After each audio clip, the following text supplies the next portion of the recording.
God darn, I can't focus. Click the links to support the channel. Anyway, nobody is demanding Vagrant Queen. It barely sold. Why on earth Sci-Fi decided to make a show out of it is beyond me. I mean, in terms of IP, it's a new character that is very, very cheap, so that is a strong plus, but it's a Star Wars ripoff written by a crazy socialist. It could work, but as soon as someone sees a purse puppy as the lead character, you know it's going to be dog feathers. Even before I watch the first episode, I can tell you that it's going to have the white guy be an incompetent jackass, because that's the way it is every single time. Someone didn't like my comment at all. Are they talking about me? Bianca fights the zombies. BitChute seems to be some sort of alternative, not left thing. And the only result for Vagrant Queen is some article that refers to the comic writer by a transphobic slur. So I think I'll pass on that option. You're talking about me, aren't you? My BitChute channel. I strongly suspect you are. Sci-Fi has a reputation of canceling shows just as people are getting into them, and people are getting fed up with their shenanigans. Anyway, Vagrant Queen is on TV, Sci-Fi Channel. It's on YouTube and BitChute, at least the first episode. If you're familiar with the wildly successful comic, then you know what to expect. It has the same vibe. It's really, really low budget. But that I didn't have a problem with. Decent actors and good writing, if you've got that, you can make anything work. For example, Special Dead is a comedy made for $600,000 in 2006, and it was excellent for the budget, and it was solid for any budget. But Vagrant Queen is absolute dog food because of the purse puppy problem.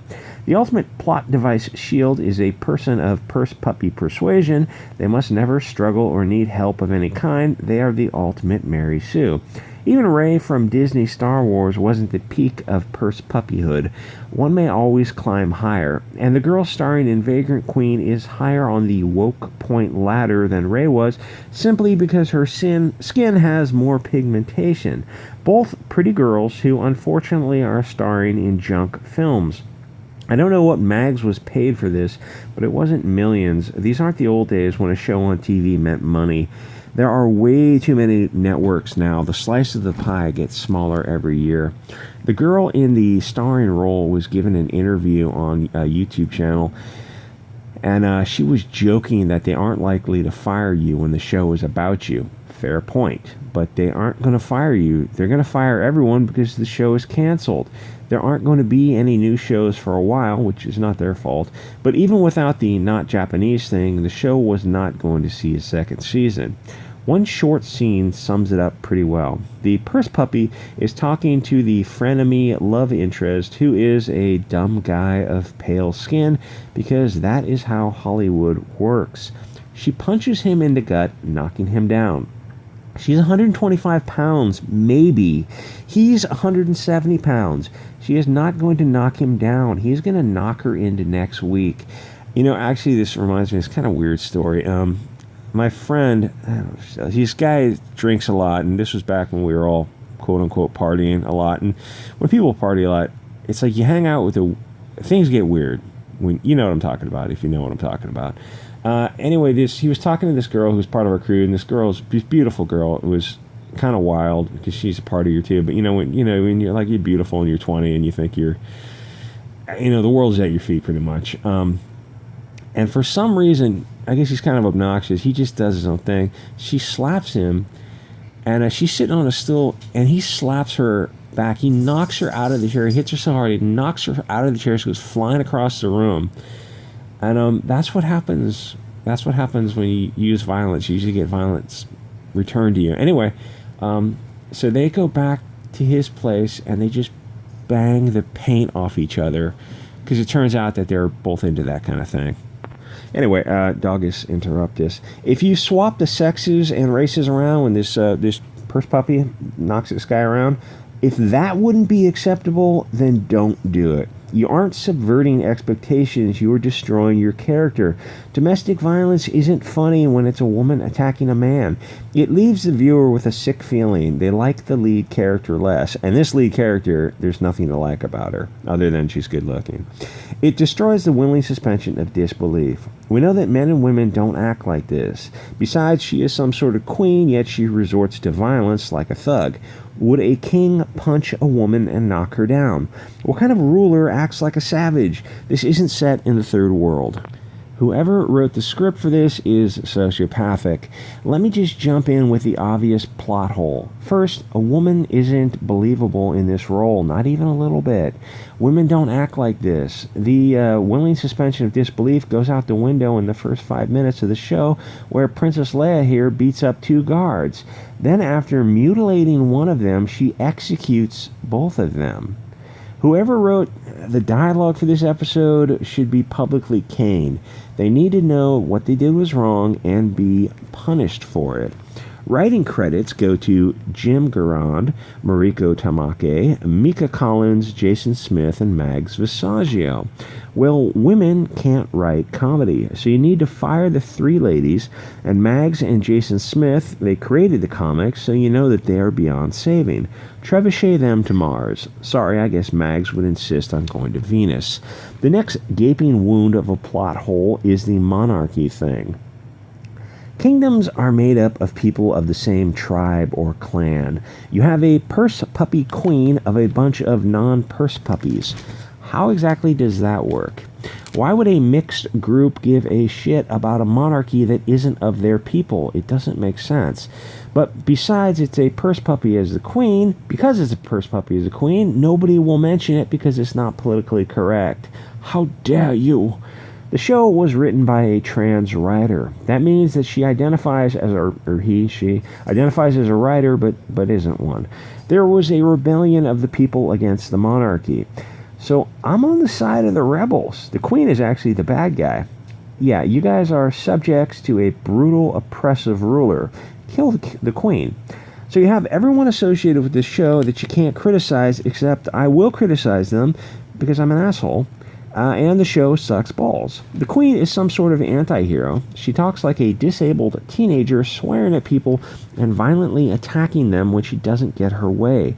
The only positive to this crap is that the 2 ladies are cute as bunnies. When you have 2 cute ladies in a garbage show, you need to play up their sex appeal as much as possible. Put them in tight, skimpy clothing. Rock is cock. But this is written by people who are woke, so they won't allow women to be sexy because it's haram. I will say that it is amazing what you can do with a green screen. This is a low-budget show, but the sets and costumes, the makeup are excellent. Everything is fine, but the writing. This isn't even hyperbole when I say that I could write better than this. Call me up, Sci-Fi. I'll be your ghostwriter. You don't need to give me credit, just cash and sexual favors. I want the option to be able to bang everyone on the show. Start by fixing the little things. The soldiers' liberty devices. The first problem is that they have lights that glow. Soldiers don't want to give away their position with any unnecessary shine or reflection. Liberty devices for the military are black, brown, or tan. They want them to not stand out from their surroundings. They have the soldiers bring their lasers to the ready position, and you hear these mechanical cocking sounds for a laser. It's a battery or a chemical-operated laser. So what is the cocking sound coming from? The show has potential, but I think you want to get rid of the woke stuff and turn it into a sci-fi comedy adventure. You can't make a drama because that requires skilled writers and actors. You don't have that. Amateurs can do a comedy adventure, but drama requires skilled professionals. Oh, and please don't ever have someone looking in the other direction from their target when they fire their Liberty device. They did it in Disney Star Wars, and they do it in Vagrant Queen. It is insanely reckless fire discipline. It's also very hard to hit something that you aren't looking towards, but dumb people think it looks cool. Honestly, for $1,000, I would ghostwrite each episode. Max was on Twitter bragging that she has a TV show now. And thus wasn't a diversity hire. Dude, the only reason you got the show is because you're a man in a dress. Brian Visaggio would never get a show, but Mags did. Are you really that dense? Can you not put two and two together here? Why do you think Brian doesn't get these shows, but Magdalene does? Speaking of the show, like I said, it can be saved, and they did a lot of things right, but they did. If you got bad writing, you can't. I mean, there's nothing you can do. That's the foundation. You can do a lot if you have good writing. The thing is, these people can write. I know they can all write. They're choosing to insert identity politics into everything they do, and they do it. It's like breathing to them. They can't get away from it. So it got 3.5 stars out of 10 stars. There were very few. I didn't see any people giving it 0 stars. A few ones. Most of the average was 3 or 4 or 5 stars. There were a few people giving it like 9s and 10s. No, you can see the show. If you're giving it a 10, that's just bull BS. No, it's below a 5. Whatever you want to score it is, it's below a 5. You can watch it for free on YouTube or BitChute. Worst action ever, 2 out of 10 stars. For a new show that likes everything originality, mission failed, try to be funny, not even once. Yeah, women can't be funny. Very rarely. Special effects. Yeah, I don't care about the special effects and the acting. I thought that was okay. It's just the writing. But let me get to a good. You see these reviews are 1 out of 10, 3 out of 10. It's a lot of 3 out of 10. Okay, then 10 out of 10. Go watch a show for yourself. Watch the first 5 minutes of it. It's all you need to watch. Tongue-in-cheek fun. If you're expecting this to be your typical dark and moody sci-fi show, what sci-fi shows are dark and moody? They're usually comedies. Don't. Vagrant Queen is kooky, it's funny, and it mixes up more dramatic. Okay, well, here's the thing I learned about drama is you got to be a talented actor and writer to make it. So I would just cut that out of the plot. And I think it's 50 minutes or something. This could easily be edited down to 30 minutes. A 30-minute show would be much, much tighter. It mixes up some more dramatic moments. It doesn't, because you need an actor to play drama. With well-placed levity. Oh, no, it doesn't even do that. Over the top, bloody violence. Okay, bloody violence. It's hard to make your protagonist be a sociopathic killer and then feel any empathy for them. You want to use two films that did it pretty well. Look at the original Star Wars in 1977 and Guardians of the Galaxy, the first one, whenever that came out. Look at those shows and how they treat the characters. Be more like them. The bright retro colors, classic low budget camp, synth heavy. Okay, whatever. It's not 10 out of 10. This is just potential. Yeah, this is probably a fair review. I don't think 7 out of 10. A violent Saturday morning cartoon show for 10-year-old boys. Yeah, this is a waste of time. Anyway, you can check it out. Like, comment, subscribe. If you want to send me art for the channel, it's Bianca Zombie 602 at gmail.com. If you want to send me comics, you can send them to my P.O. box, which is listed below. Or other ways to support the channel. All right, guys, I will see you all next episode.